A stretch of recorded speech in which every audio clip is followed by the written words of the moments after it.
Today for our chat, we're fielding a question by one of our Bethlehem members.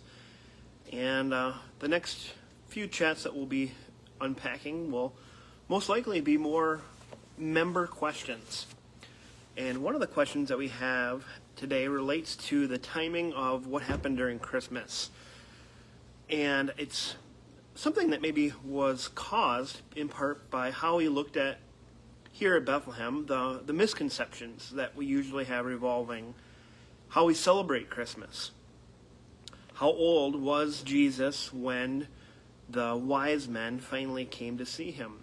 Were there all these animals that we picture in the nativity scene actually there?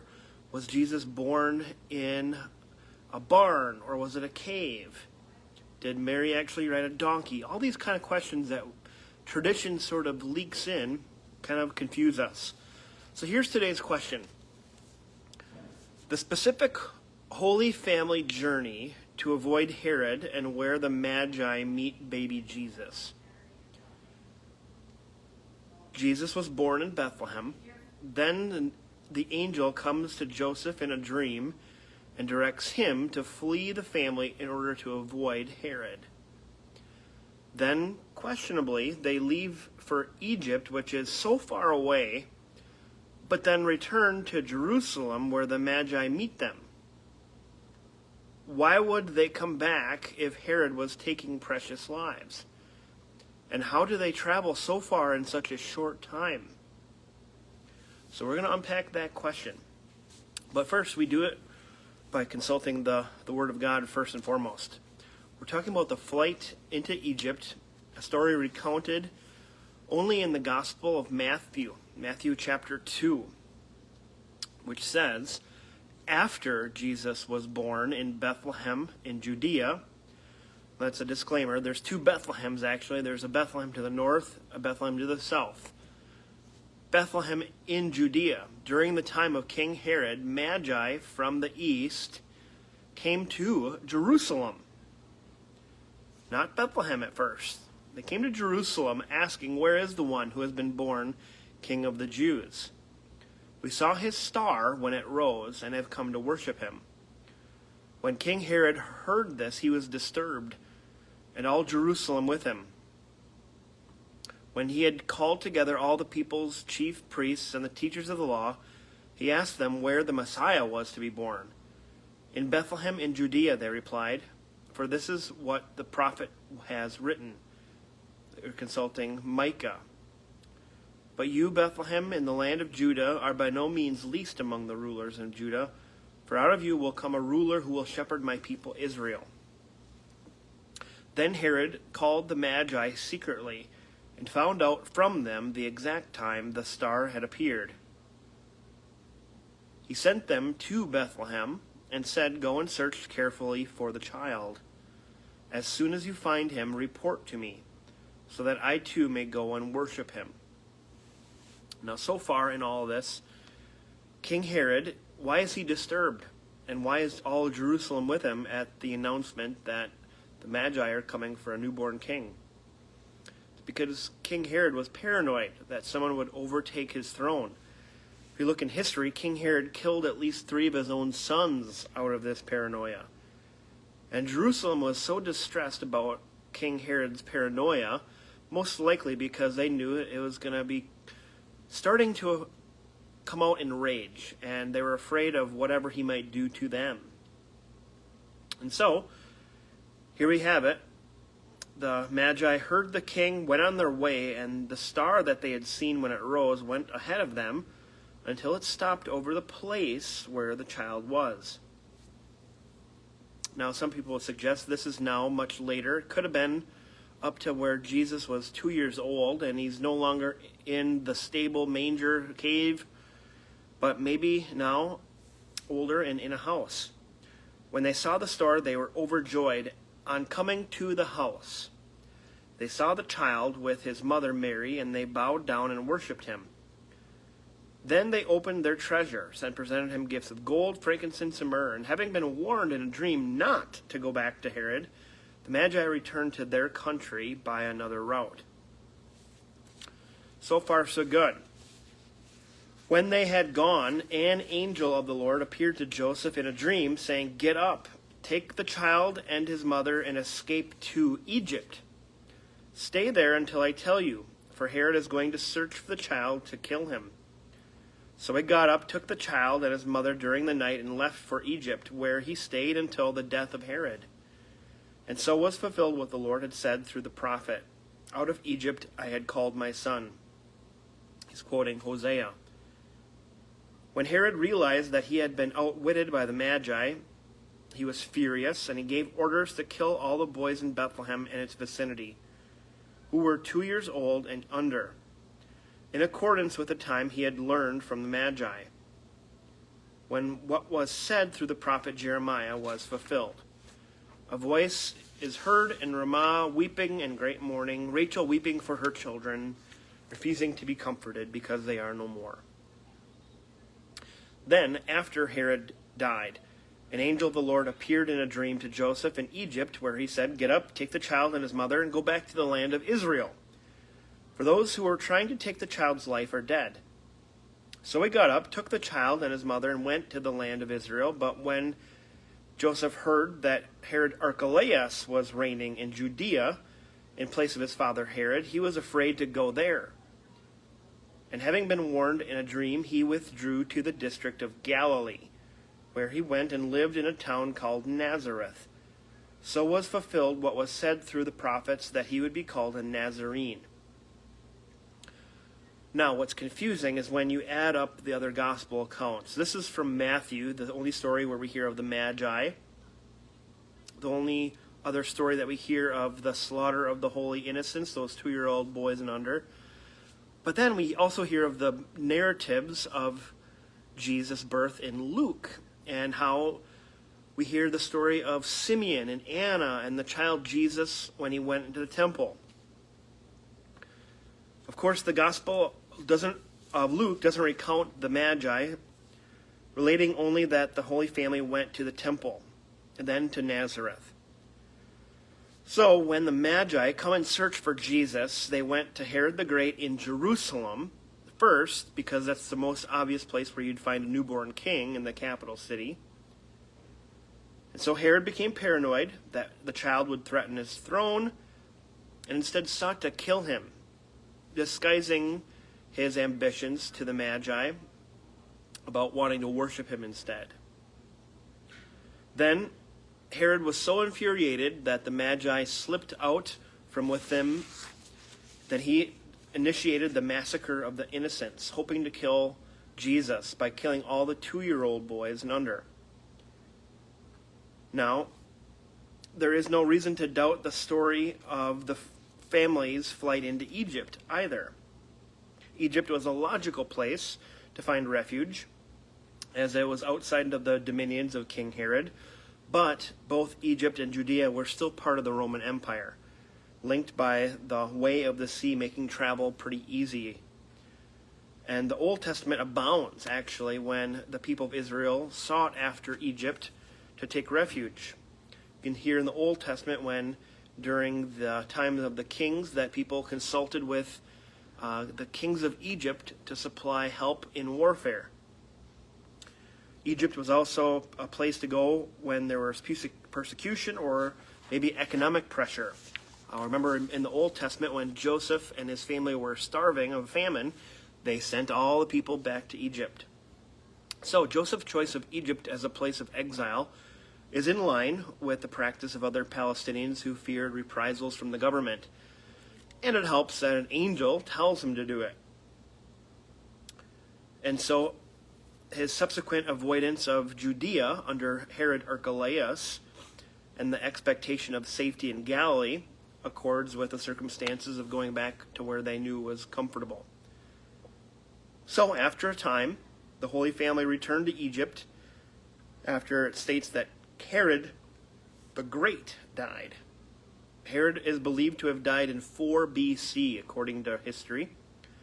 And while Matthew does not mention how, the Jewish historian Josephus vividly relates a pretty gory death for Herod the Great.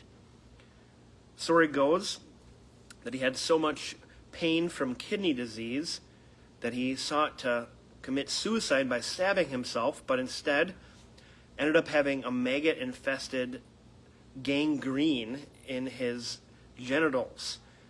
King Herod died because of this infected gangrene in his groin. So, Mary and Joseph, with baby Jesus, come back into the Judea, southern part of Israel. But instead, they go back to Galilee on the way back. Now, how does this all figure in the time frame? We know that there's a distance of 429 miles from Bethlehem to Egypt. If Mary and Joseph averaged walking about 2 miles per hour and perhaps 12 miles per day, that means about 6 hours of travel per day, in total their journey took about a month to get from Bethlehem to Egypt. And in that time, Herod could have died as soon as they got to Egypt. Now, what about the Magi? On today's map, Babylon would have been pretty close to Baghdad, Iraq, which means that the Magi would have traveled at least 900 miles to meet Jesus. And by the time they finally get to Jerusalem, they were looking for a child, of course, not a baby, which implies that they had been traveling for a long time. And in the Bible, the Magi find Jesus in a proper house, the text says. There were no animals, there were no manger. So some would suggest that it could have been that they were in Nazareth instead of Bethlehem. So that's why it also says the Magi went home back to their place, more likely to be Iraq, to avoid Herod in Jerusalem. Now, this brings up other questions. When did this all take place? Well, Jesus was most likely born in the springtime. Have you ever asked yourself why Mary and Joseph would wait until Mary was almost 9 months pregnant before making their 70 to 80 mile journey from Nazareth to Bethlehem? Why didn't they leave sooner? Well, possibly, back then many women died during childbirth. The littlest thing could have terminated her pregnancy. She could have gotten a fever, but during the winter season, it's rainy and would have gotten so below freezing quite a bit. And so it would have been very dangerous for Mary to go during typically December 25th. That's why we lean toward it not being winter at all. Joseph would have waited until it was safe to travel, even if it meant Mary was days away from giving birth. So, if it's unlikely that Mary and Joseph made the journey to Bethlehem in the winter, then when was Jesus actually born? Birthdays were considered a pagan tradition and weren't celebrated in Jewish or Christian households until much later. But eventually, Christianity wanted to cover the pagan holidays by having their own holidays in place. And so, this ended up winding out to be Christmas time in December. Now, the journey from Nazareth to Bethlehem probably took a week to cover about 70 miles. It's really about a 4-day journey from Nazareth to Bethlehem, but Mary and Joseph would have had to travel about 90 miles in 4 days, averaging a 2 mile per hour pace, roughly for 8 hours straight. Not likely if you are pregnant. So it lends us to argue that it took them about a week to travel comfortably. From Nazareth, they would likely have passed through one of the cities of the Decapolis, which is a Roman city of Beit Shan. First day, and between days 2 and 3, they would follow the river of the Jordan, Beit Shan through the Jordan River Valley, and then day 4, the Jordan River Valley to Jericho at the northern end of the Dead Sea, following, of course, water sources along the way. And then day 5 and 6 to Jericho to the end of the Dead Sea, finally to Jerusalem. Then on the last day, it's really only about a half an hour away from Jerusalem to Bethlehem. It's the shortest leg of the journey, 5 miles downhill, passing by, again, the city of David. Some would say that this traveling would foreshadow Palm Sunday.